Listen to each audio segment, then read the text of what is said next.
Hello everyone, welcome to my YouTube channel TDS study by Soumya Agrahari.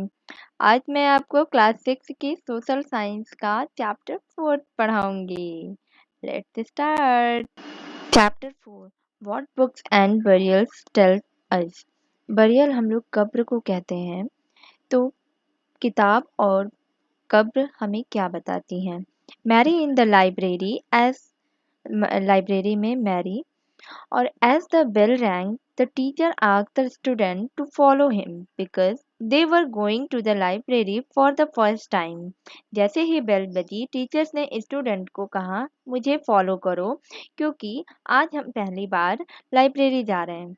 When Mary stepped inside, she found that the library was much larger than their classroom. जब Mary अंदर गई तो उसने पाया कि उसके classroom से भी बड़ी है library. And there were so many shelves all full of books. और वहाँ बहुत सारी रैक बनी हुई है जो कि किताबों से भरी है. In one corner was a cupboard filled with large and old volumes. एक कॉर्नर में कबर्ड है जो कि काफी बड़ी और पुरानी है.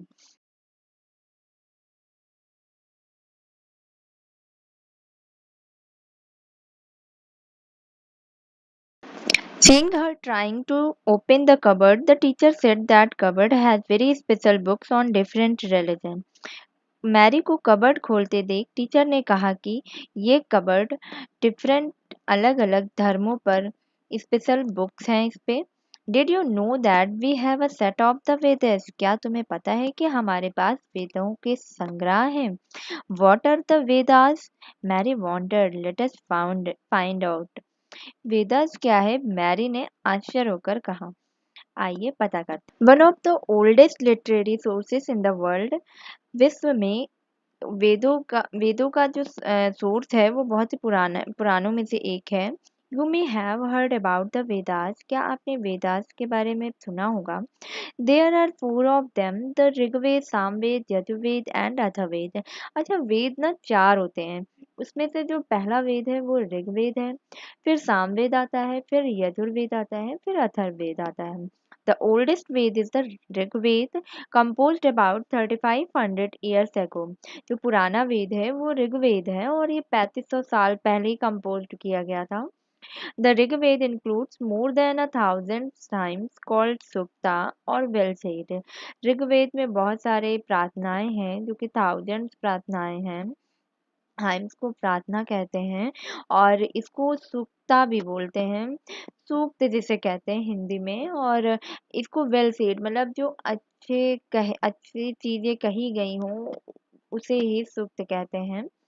और these hymns are in praise of various god and goddesses. ये जो प्रार्थनाएं हैं ये बहुत सारे भगवान और देवियों की प्रशंसा के बारे में बताए गए हैं. Three gods are specially important. Agni, the god of fire.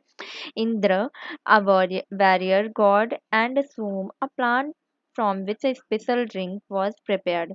तीन गॉड उस समय स्पेशली इम्पोर्टेंट थे. पहले तो अग्नि थे जो कि आग का देवता मानते थे. इंद्र जो कि योद्धा के भगवान थे. और सोम, सोम एक तरीके का प्लांट है जिससे एक स्पेशल ड्रिंक प्रिपेयर की जाते थे. And these hymns were composed by rishis. ये प्रार्थनाएं ऋषियों के द्वारा कंपोज की जाती थी. Priest taught student to recite and memorize each syllable, word and sentence bit by bit with great care. जो प्रीस्ट हुआ करते थे, जो मतलब पुजारी होते थे, वो स्टूडेंट को बहुत सारे जो वर्ड हैं, सेंटेंस हैं, शब्दांश हैं, शब्द हैं, और ये सब ना उनको मतलब सुनाया जाता था और मेमोराइज मतलब याद कराया जाता था. Most of the hymns were compose taught and learned by man. बहुत सारी जो प्रार्थनाएं होती थी उसे कंपोज किया जाता था और सीखा जाता था और पढ़ा जाता था, याद किया जाता था आदमियों के द्वारा. A few were composed bye, बहुत सारे वुमेन के थ्रू भी कंपोज्ड किया जाता था. The Rigveda is an old or Vedic Sanskrit which is different from the Sanskrit you learn in school these days. अच्छा, ऋग्वेद बहुत ही पुरानी मतलब है, तो उसमें जो लैंग्वेज यूज की जाती तो वो वैदिक और पुरानी संस्कृत थी, जो आज हम लोग स्कूल में संस्कृत पढ़ते हैं ना, वैसी संस्कृत नहीं थी, कुछ डिफरेंट थी। Okay. And Sanskrit and other languages. Sanskrit is a part of family of language known as Indo-European. Sanskrit जो है वो एक भाषाओं की फैमिली का पार्ट है जिसे इंडो यूरोपियन के नाम से भी जानते हैं। Some Indian languages such as Assamese, Gujarati, Hindi, Kashmiri and Sindhi, Asian languages such as Persian, and many European languages such as English, French, German, Greek, Italian, Spanish belongs to this family. कुछ इंडियन कुछ भारतीय लैंग्वेज भाषाएं हैं जैसे असमी हो गया, गुजराती हो गया, हिंदी, कश्मीरी, सिंधी। और एशियन लैंग्वेज जैसे पर्शियन है, बहुत सारी यूरोपियन लैंग्वेज जैसे कि इंग्लिश है, फ्रेंच है, जर्मन, ग्रीक, इटालियन, स्पेनिश, ये सब फैमिली से ही लैंग्वेज की मतलब फैमिली से बिलोंग करती है। They are called a family because they originally had words in common. मतलब ये फैमिली कहा गया इसे क्योंकि जो वर्ड थे ना इनके वो सब कॉमन थे, ओरिजिनल लिए गए थे। ओके। टेक द वर्ड मात्र, माँ। मात्र अच्छा संस्कृत में बोलते हैं, माँ हिंदी में बोलते हैं, एंड मदर जो होता है वो इंग्लिश में बोलते हैं। Okay. Did you notice any similarities? क्या आपने कुछ सिमिलैरिटीज नोटिस किया? Other language used in the subcontinent belong to different families. अच्छा बहुत सारी लैंग्वेज होती थी जैसे कि सब कॉन्टिनेंट में जो यूज की जाती थी वो डिफरेंट डिफरेंट फैमिलीज की होती थी, अलग अलग भाषाएं होती थी।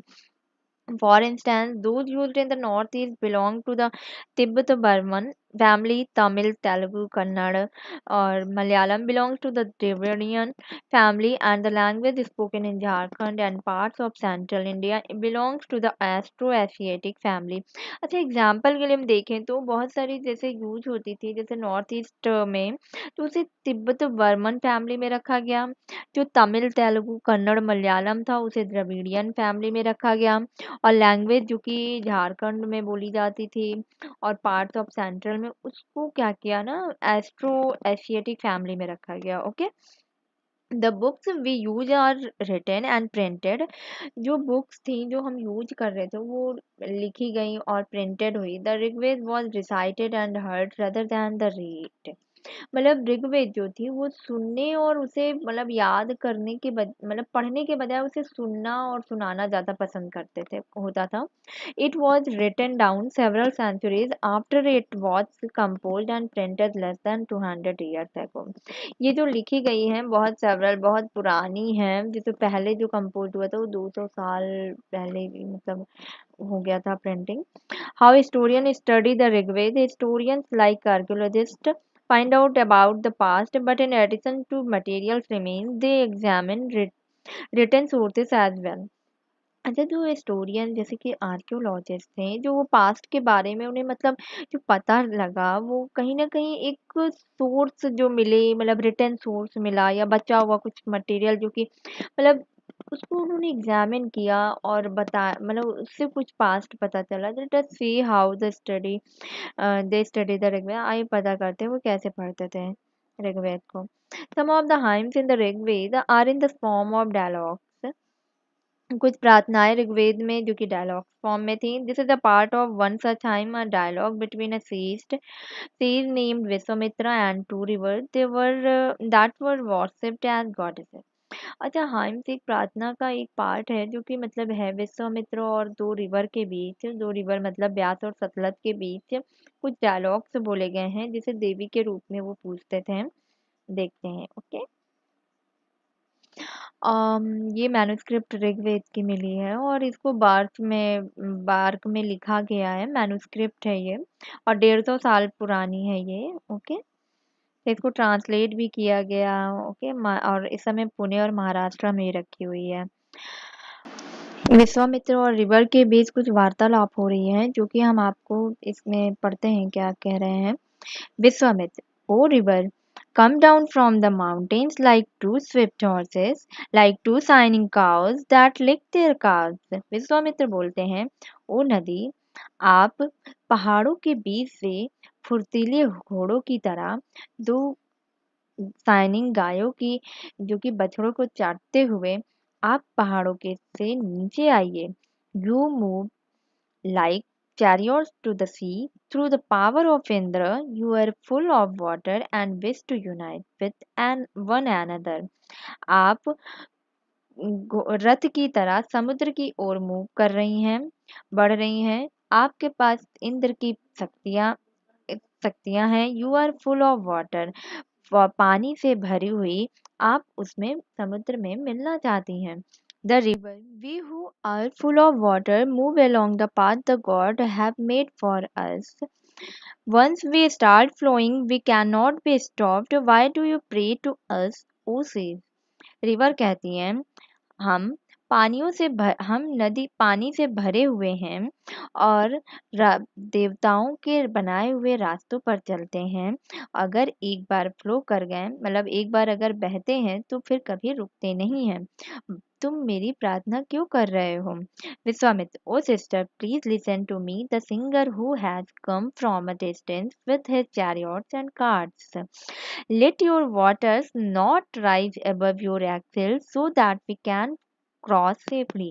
विश्वामित्र कहते हैं कि ओ सिस्टर, मुझे सुनो, हम बहुत दूर से आए हुए हैं अपने रथ और कार्ट्स के थ्रू। तो हमारे ये जो आपका पानी है ये हमारे रथ धुरियों के नीचे ही बहे ताकि हम सेफली क्रॉस कर सकें। The river, we will listen to your prayer so that you can cross safely. तो रिवर बोलती हैं कि हाँ, हम तुम्हारी प्रार्थना अवश्य सुनेंगे और आपको क्रॉस सुरक्षित तरीके से कर सकते हैं। Historians point out that this hymns was composed in the area where this river flow। मतलब हिस्टोरियन यहाँ पे फिर सोचते हैं, लगाते हैं, मतलब पढ़ते हैं तो उनको एक आइडिया मिलता है कि क्या पता इस हाइम्स को उस एरिया में मतलब गाया गया हो, कंपोज किया गया हो जहाँ पे रिवर फ्लो कर रही हो। They also suggest that the sage lived in a society where horses and cows were valued animals. और फिर उन्होंने ये भी बताया कि जो पुजारी मतलब हैं ये उस सोसाइटी में भी रहते होंगे जहाँ हॉर्स और काउज को मतलब बहुत ही महत्वपूर्ण माना जाता होगा। That is why the river are compare to horses and cow. और यहाँ पे इन्होंने रिवर्स का कंपैरिजन जो है हाउसेस और काउ से इसीलिए किया है। Do you think chariots were also important? Give reason for your answer. मतलब आप सोच सकते हैं कि बता सकते हैं कि चैरियट्स इतने इम्पोर्टेंट क्यों थे, कुछ इसका रीजन बताइए और रीजन दीजिए।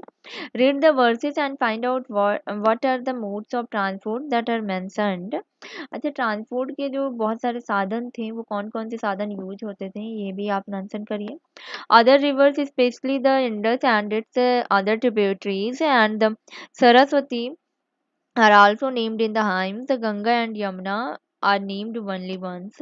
अच्छा, बहुत सारी अदर भी रिवर्स थी जो कि हाइम्स में यूज हुई थी प्रार्थनाओं में, जैसे कि इंडस है, उसकी ट्रिब्यूटरीज है, एंड सरस्वती के बारे में भी बताया गया था, और गंगा यमुना का सिर्फ एक बार ही मेंशन है। Okay, and kettles, horses and chariots. There are many prayers in the Rigved for cattle, children, especially sons and horses। अच्छा, ऋग्वेद में बहुत सारी प्रेयर्स हैं कैटल, चिल्ड्रन और हॉर्सेस के बारे में। Horses were used to chariot that were used in battles which were fought to capture cattle. अच्छा, हॉर्सेस जो थे ना, मतलब ये सब युद्ध में यूज किए जाते थे रथ में, जो कि मतलब जो कैटल को कैप्चर करने के लिए मतलब उसको लड़े जाते थे। Battles were also fought for land which was important for pastures and for growing hardy crops that ripened quickly, such as barley। अरे ये भी होता था, युद्ध जो थे वो जमीन के लिए भी लड़े जाते थे, जो कि मतलब जमीन के लिए इसलिए लड़े जाते थे ताकि उसमें बहुत सारे क्रॉप को ग्रो करा सकें, मतलब एक तरीके से खेती बाड़ी उस पे कर सकें। तो इस वजह से भी वो युद्ध होते थे, जैसे कि बार्ली जो क्रॉप को इसको ग्रो कराने के लिए भी। ठीक, some battles were fought for water and to capture people. बहुत से कुछ युद्ध इसलिए भी हुए हैं, पानी के लिए भी हुए हैं, लोगों को कैप्चर करने के लिए भी हुए हैं। ठीक है, some of the wealth that was obtained was kept by the leader, some was given to the priest and the rest was distributed among the people। अच्छा, कुछ जो थे ना, जैसे कि लीडर के द्वारा रखे जाते थे। कुछ धन संपदा जो होती थी और जो मिलती थी वो लीडर्स के द्वारा कुछ प्रीस्ट में बांट दी जाती थी और कुछ जो बची होती थी वो लोगों में बांट दी जाती थी, डिस्ट्रीब्यूट कर दी जाती थी धन को। Some wealth was used for the performance of yajnas or sacrifices in which offering were made into the fire। अच्छा, कुछ जो धन होती थी उसको यज्ञ में यज्ञ वगैरह होते थे तो उसमें यूज हो जाते थे, जिसमें मतलब आग वगैरह अग्नि वगैरह का यूज होता था। These were meant for god and goddesses। इसका मतलब देवी और देवताओं को प्रसन्न करने के लिए होते थे। Offering could include ghee, grain and in some cases animals. Offering मतलब यहाँ पे ये है ना कि जिसमें घी लगता होगा, ग्रेन लगता होगा, कुछ एनिमल्स की भी आहुतियाँ होती थी, उन सब का भी यूज करने के लिए जो धन का यूज किया जाता था। Most went to part in these wars। और अधिकतर मैन ही युद्ध में भाग लेते थे। There was no regular army, but there was assemblies where people met and discussed matter of war and peace। अच्छा, जब यहाँ पे कोई रेगुलर आर्मी नहीं थी ऐसे, और उसकी असेंबली रहती थी जहाँ पीपल लोग मिलते थे और युद्ध के बारे में बात करते थे, डिस्कस करते थे और शांति के बारे में, ठीक है। They also chose leaders who were often brave and skillful warriors। अच्छा, वैसे ही लीडर को हम चुने जाते थे जो काफी बहादुर और स्किलफुल योद्धा हुआ करते थे। Word to describe people, there are several ways of describing people in terms of the work they do, the language they speak, the place they belong to, their families, their communities and cultural practices। अच्छा, लोगों को describe भी करने के बहुत सारे अलग अलग रास्ते थे, जैसे कि वो क्या कर रहे हैं, क्या करते थे, वे लैंग्वेज क्या बोलते हैं या किस जगह से बिलोंग करते हैं, फैमिली क्या है, कम्युनिटीज क्या है, कल्चरल प्रैक्टिस क्या है उनकी। तो अलग अलग वर्ड यूज किया गया। Let us see some of the words used to describe people found in the Rigveda. Rigveda में बहुत सारे अलग अलग लोगों के बारे में बताया गया है, उस वर्ड के बारे में आइए देखते हैं।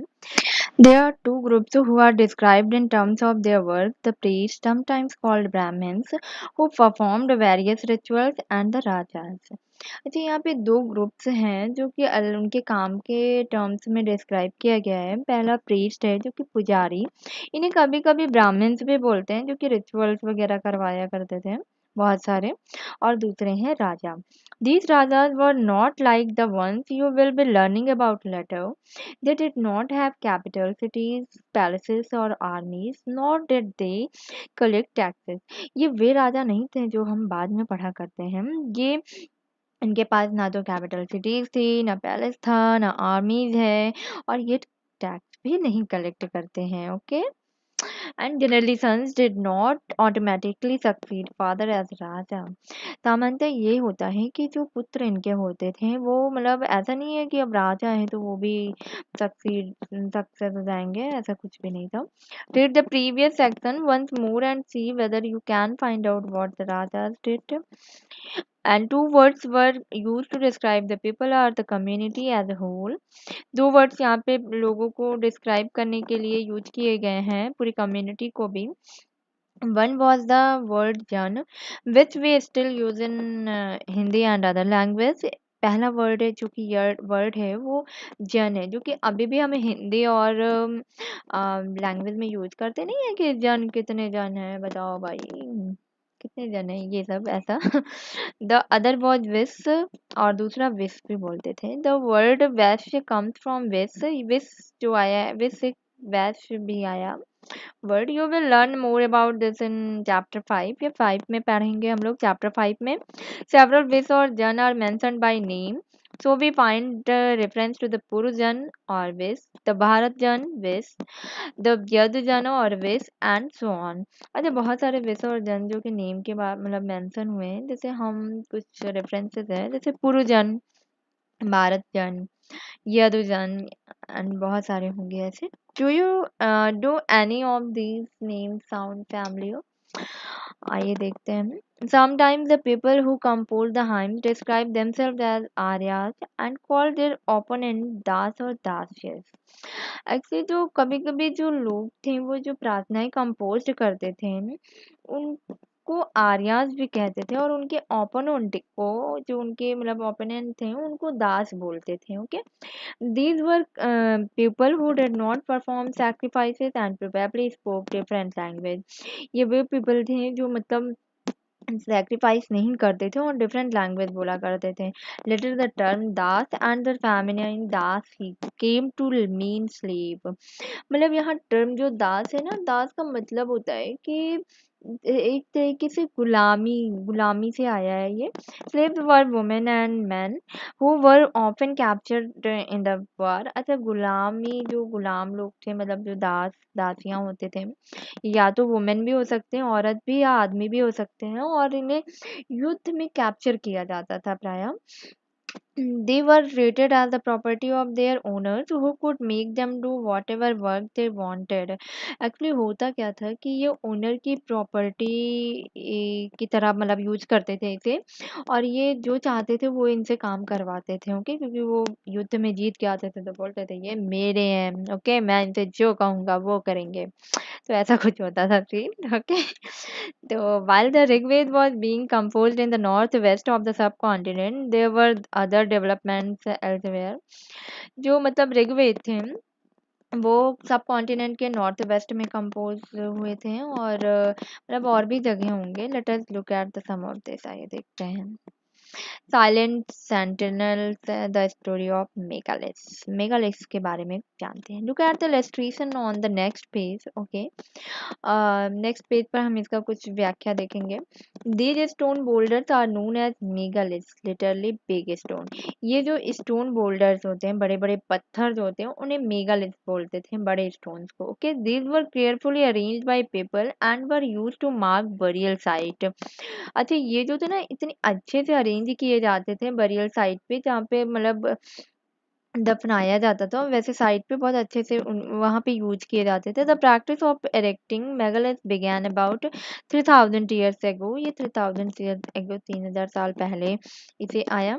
And was prevalent throughout the Deccan, south Indian, in the north east and Kashmir.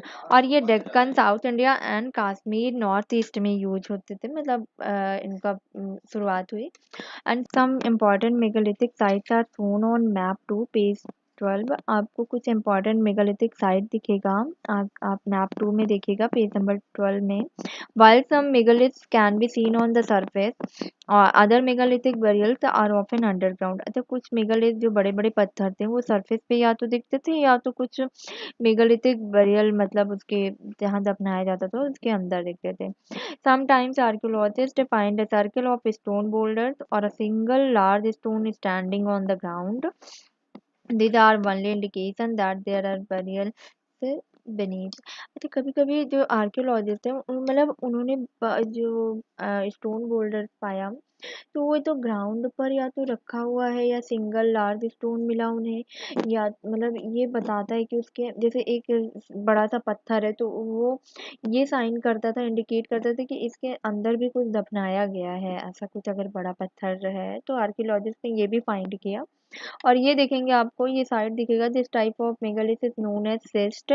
ये इस तरह के उसको मेगालिथ को सिस्ट कहते हैं, और कुछ सिस्ट जो होते हैं वो देखिए पार्ट होल बनाया जाता था, और इस तरह के कुछ साइन बनाया जाता था, ताकि मतलब इसमें एंट्रेंस की तरह यूज होता था। आगे पढ़ते हैं।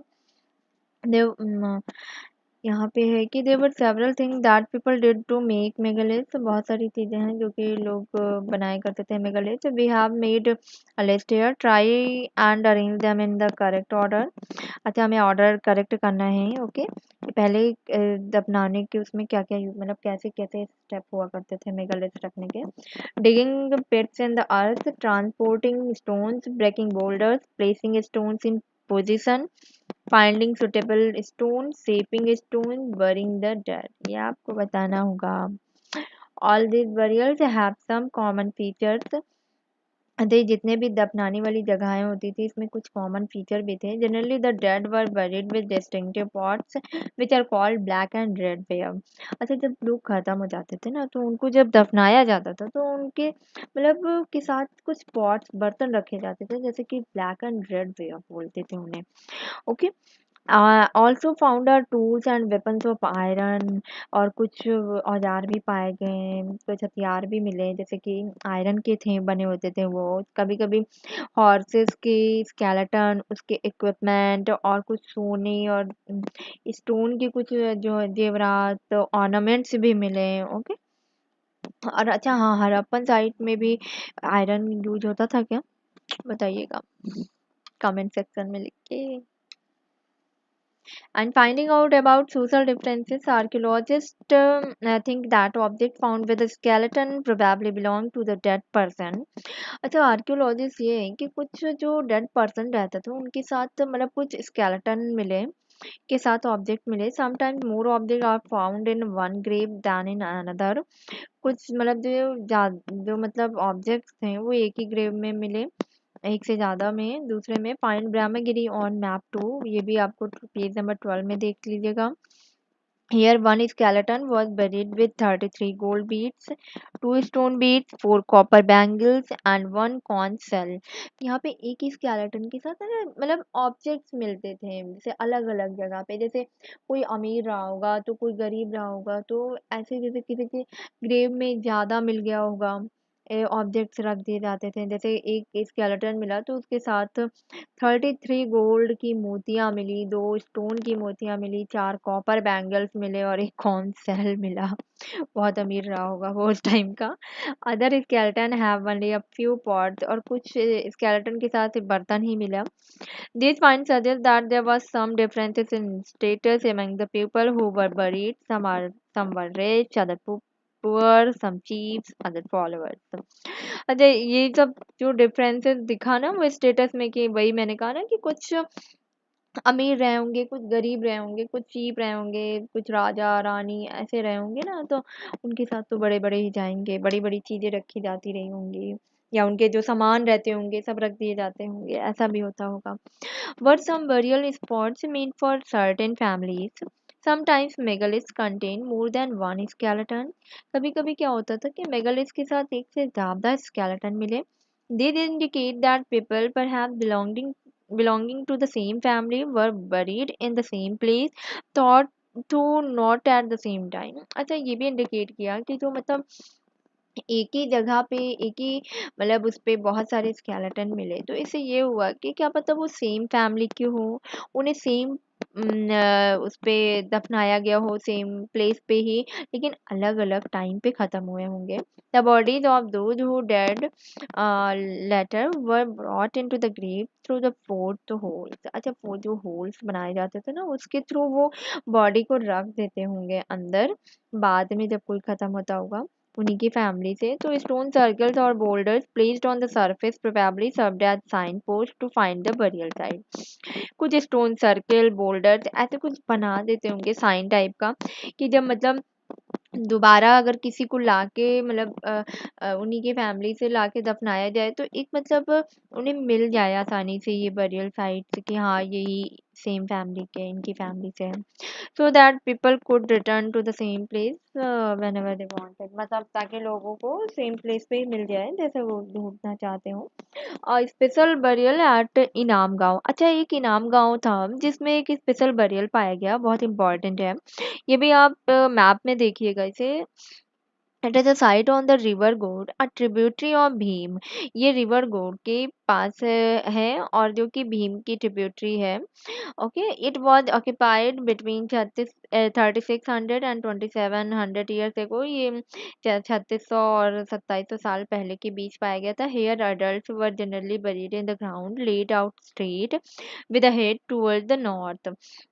जो एडल्ट्स जो मतलब थे वो जो ग्राउंड में उनको बरीड किया दफनाया गया था तो वो स्ट्रेट रखे गए थे और उनका जो सिर था वो नॉर्थ की तरफ था।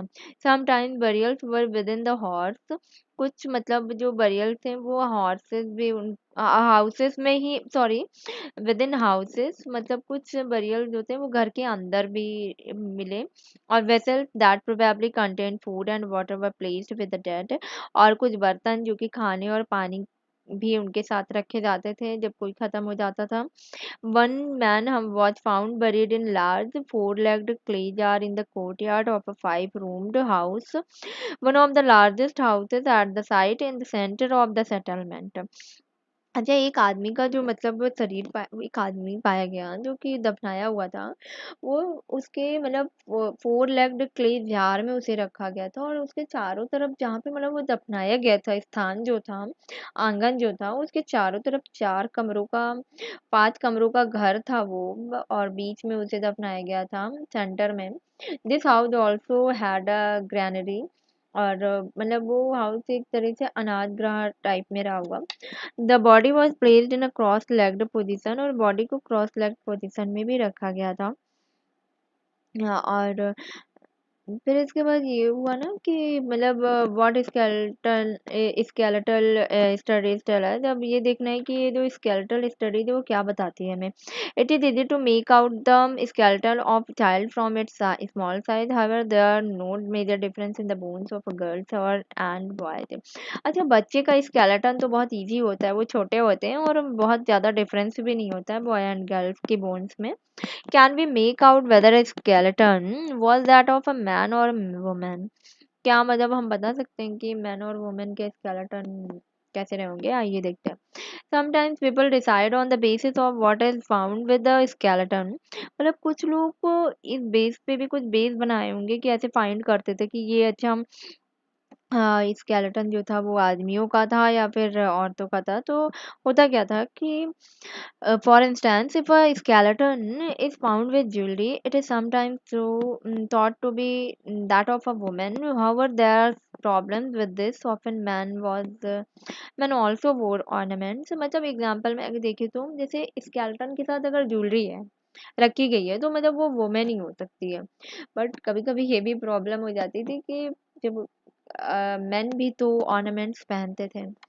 A better way of figuring out the sex of a skeleton is to look at the bone structure. The hip or the pelvic area of women is generally larger to enable childbearing.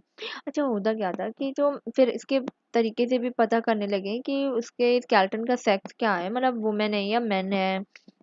तो जो women का जो pelvic area होता है, जो पीछे का hip area होता है, वो थोड़ा बड़ा होता है क्योंकि वो चाइल्ड बियर करती थी, तो इस वजह से उनका हिप एरिया जो होता है वो बड़ा होता है। Okay, these distinction are based on the modern skeleton studies। मतलब इस तरह से वो skeleton studies पे based था। About 2000 years ago there was a famous physician named चरक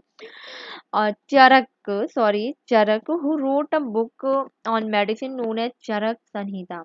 अच्छा, 2000 साल पहले की बात है। एक फिजिशियन जिसको चिकित्सा उस समय मानी जाती थी, मेडिसिन पे बहुत अच्छी बुक मानी जाती थी, चरक संहिता, क्योंकि एक फिजिशियन का नाम है Charaka. Okay, there he states that human body has 360 bones. This is much larger number than the 200 bones that are recognized in modern anatomy।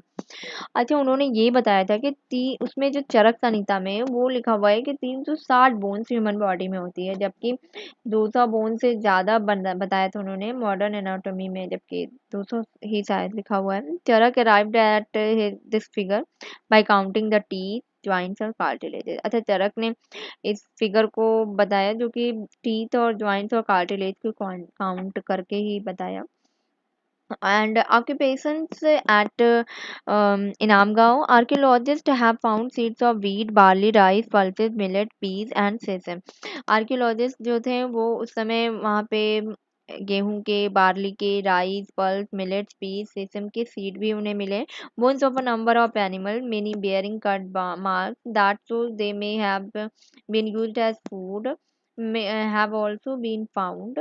जो मतलब एनिमल्स के कुछ बोन्स भी मिले, कुछ कट मार्क्स भी मिले, जैसे कटे फिटे जानवरों के पार्ट मिले जो कि फूड की तरह यूज करते थे, और ये सब भी पाए गए। These include cattle, buffalo and goat, sheep, dog, horse, ass, pig, sambar, spotted deer, blackbuck and antelope, hare and mongoose and beside birds, crocodile, turtle, crab and fish. Okay, बहुत सारे मिले। ये आप देख सकते हैं जो जो नाम है।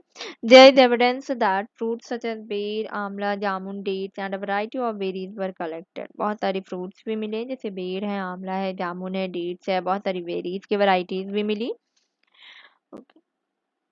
और अच्छा, ये तो मैंने पढ़ा दिया इनाम गांव मतलब ये सब जो लिस्ट है ना कि इनाम गांव में कैसे कैसे ऑक्यूपेशन थे, क्या क्या करते थे वो, तो ये सब का आप नोट्स बनाइए, लिखिए उसे अलग अलग लिस्ट बना के।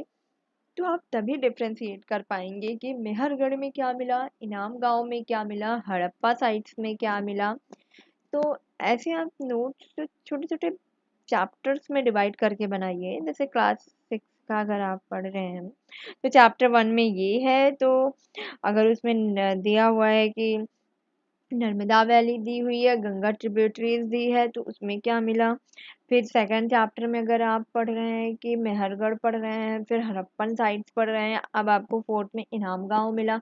तो ये सब बहुत इम्पोर्टेंट होते हैं। अगर बच्चे पढ़ रहे हैं तो उनके लिए ऑप्शनल क्वेश्चन भी हो सकते हैं, कोई तैयारी कर रहा है तो उसके लिए भी ऑप्शनल क्वेश्चन, ये छोटे छोटे क्वेश्चन ही हैं जो कि बार बार पढ़ने से याद हो जाते हैं। Okay, thank you. और प्लीज़ कमेंट करना मत भूलिएगा, सब्सक्राइब ज़रूर कर दीजिएगा, शेयर ज़रूर करिएगा। कैसा लगा आज का लेक्चर ज़रूर कमेंट में बताइएगा। थैंक यू, और मैं अब नेक्स्ट लेक्चर में आपसे मिलती हूँ चैप्टर 5 में। Thank you.